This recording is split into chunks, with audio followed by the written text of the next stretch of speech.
मुकाफ़ात अमल है। देखें ना किस तरह से अपना जो है नवाज़ शरीफ साहब को, शहबाज शरीफ साहब को, मरीम बीबी को, अपना जो है एहसन इकबाल साहब को, ख्वाजा साद रफ़ीक साहब को, सलमान रफ़ीक साहब को, हाफिज़ मियाँ नुमान साहब को, सबको गिरफ़्तार किया, शाहिद अब्बासी साहब को, एहसन इकबाल साहब को, और इतने इतने वॉल्यूम्स टेबल पर रखकर 2-2 घंटे की प्रेस कॉन्फ्रेंस करते थे। आज बताएं सब अल्लाह के फजल करम से बाइज़्ज़त बरी हुए हैं। अल्लाह के फजल से जो मनी लॉन्ड्रिंग का केस कहता था कि ये चोर हैं, डाकू हैं, असेंबली के अंदर शोर मचाते थे जब अपोजिशन लीडर जो है उन्होंने कहा कि आइए मिसाक मईशत करें, तो चोर डाकू के नारे लगाए गए। अल्लाह के फजल से इमरान नियाजी के दौर में FIA कोई सबूत पेश नहीं कर सका और अल्लाह के फजल करम से बाइज़्ज़त बरी हुए शहबाज शरीफ साहब, नवाज शरीफ साहब सुरखरू हुए।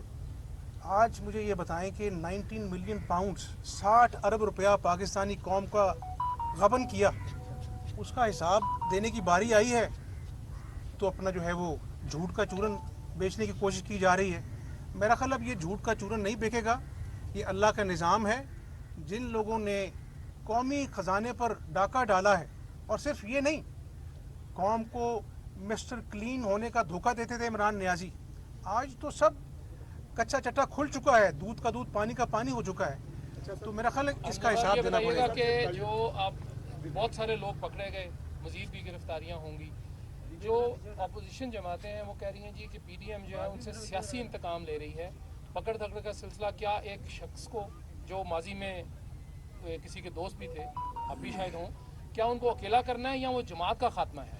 देखें, सियासत, इंतकामी सियासत जो है वो हमने बहुत देखी है। मुस्लिम लीग नून ने इंतकाम का, अंधे इंतकाम का सामना किया है, झूठे केसेस बनाए गए जो मैंने अभी आपसे जिक्र किया है। बात ये है कि जब आप जिना हाउस को जलाएंगे, जब आप अपना जो है वो शहीदों की जो मॉन्यूमेंट्स हैं उनको जलाएंगे, आप अपनी नई पौध को, अपने बच्चों को पढ़ाते हैं कि फ़लाँ शहीद ने कौम के लिए कुर्बानी दी, इनकी अज़मत को सलाम है। तो जब कौम के सामने ये तमाशा लगता है, जो हमारा हमसाया मुल्क ना कर सका अपनी दुश्मनी में, वो इन्होंने वो कर दिखाया। तो मेरा ख्याल है ऐसे मुजरमों को, ये सियासत नहीं है, ये तो खुलेआम दहशत गर्दी है। और मुल्क को आप क्या मैसेज दे रहे हैं? उन लोगों को कैफरे किरदार तक पहुंचना चाहिए। और मैं आपको ये बता दूं कि जो कौम अपने शहीदों, अपने मोहसिनों की इज्जत नहीं करती, वो कभी फला नहीं पाती।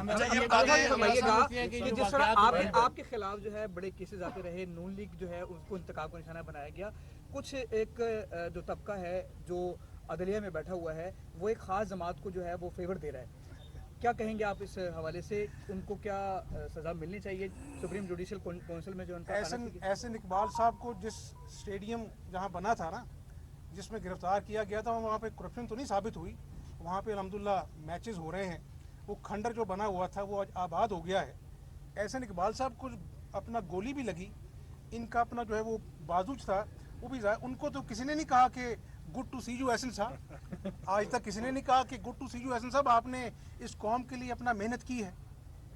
तो ये बातें कौम को याद रह जाती हैं।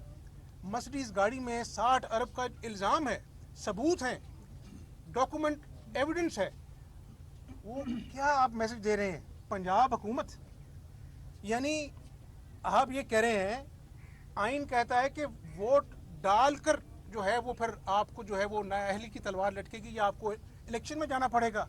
आप कहते हैं जी वोट ही नहीं डाल सकते। तो ये आइन को रीराइट करना और ये काम करना और गुड टू सी यू कहना, ये मैं हमेशा कहता रहूँगा। मैंने नहीं कहा कि आपने अपना फला किया, मैंने कहा आपने आइन को दोबारा लिखने की कोशिश की किसी की मोहब्बत और प्यार में। ऐसे कौमें तरक्की नहीं करती। सुप्रीम कोर्ट सबसे अहम सतून है इंसाफ का, उनको अपनी इज्जत और इकराम के लिए, ताकि लोग उनके फैसलों की इज्जत करें, अपना घर दुरुस्त करना चाहिए। हमारे थे कि क्लीन चिट मिली सबको, खासतौर पर नवाज शरीफ साहब के हवाले से भी आपने बात की है, लेकिन नवाज शरीफ साहब की वापसी के हवाले से क्यों ताखीर हो रही है? क्या वजह है? कौन रुकावट है अब उनकी वापसी में? गवर्नमेंट आपकी अपनी है और अब तो जो केसेस हैं उसके हवाले से भी बहुत सारी चीज़ें सामने आ चुकी हैं। क्यों नहीं वापस आ रहे? जिस तरह इमरान न्याजी साहब अपने आप को मिस्टर क्लीन कहते थे ना, तो आज अल्लाह ताला ने जो है वो सारा निज़ाम बेनकाब कर दिया है करप्शन का। तो इंशाअल्लाह ताला नवाज शरीफ साहब का अपना मुल्क है, वो जब भी चाहेंगे, जब भी पार्टी फैसला करेगी, वो आएंगे वतन वापस और भरपूर अगले इलेक्शन में जो है हिस्सा लेंगे इंशाअल्लाह। सर ये बताइएगा कि आपको नहीं लगता कि 9 मई के वाक़यात के बाद कासिम के बाबा पे भी ताहयात नाअहली जो है वो होनी चाहिए? किसके बाबा में? 9 मई इमरान के खान के वाक़यात ऊपर, के बाद इमरान खान कासिम के बाबा पे। हम अदालत नहीं है, या पीर साहब हम इमरान न्याजी की तरह प्रेस कॉन्फ्रेंस में जो है वो इल्ज़ाम तराशी नहीं करते, सजाओं का ऐलान नहीं हम सजाओं का ऐलान नहीं करते, हम चोर डाकू के नारे नहीं लगाते। डॉक्यूमेंट एविडेंस है, अदालत में पेश करेंगे, इंसाफ होगा। और अगर कानून के तहत जो है अगर 60 अरब का गबन हुआ है तो फिर जो भी सजा है वो उनको कबूल करनी आपके पास चाहिए। कोई ऐसा पीर नहीं है जिससे आप तावीज़ ले लें, कोई काला जादू? बस हम जी जी जी जी इधर से इधर से इधर से साहब ये बताइएगा, इमरान खान ने पीडीएम को मुज़ाकरात की दावत दी है, साथ उन्होंने ये भी कहा कि अगर प्लान ए बन सकता तो प्लान बी भी बन सकता है। जो हाल आज मेरे साथ हो रहा है, अगर मुज़ाकरात नहीं करेंगे प्लान बी में मौजूदा हुकूमत के साथ भी ऐसा हो सकता है। आप क्या कहेंगे, मुज़ाकरात होने चाहिए? ये जब भी अपना जो है ना मुल्क को मुश्किल वक्त आया, हम मज़ाकरात के आते थे, इमरान न्याजी साहब मजाक उड़ाते थे। तो न्याजी साहब ये मुकाफ़ात अमल है, मज़ाकरात जो है ना सियासी क़ुव्वतों के साथ किया जाता है, इंतशार फैलाने वालों के साथ मज़ाकरात नहीं होते। अब आपको कानून का सामना करना पड़ेगा। शहबाज प्रेस कॉन्फ्रेंस कर रहे थे। मीडिया से गुफ्तगू के दौरान उन्होंने कहा कि मुस्लिम लीग नून ने हमेशा मुल्क की खिदमत की है। गुज़िश्ता दौर में हमारे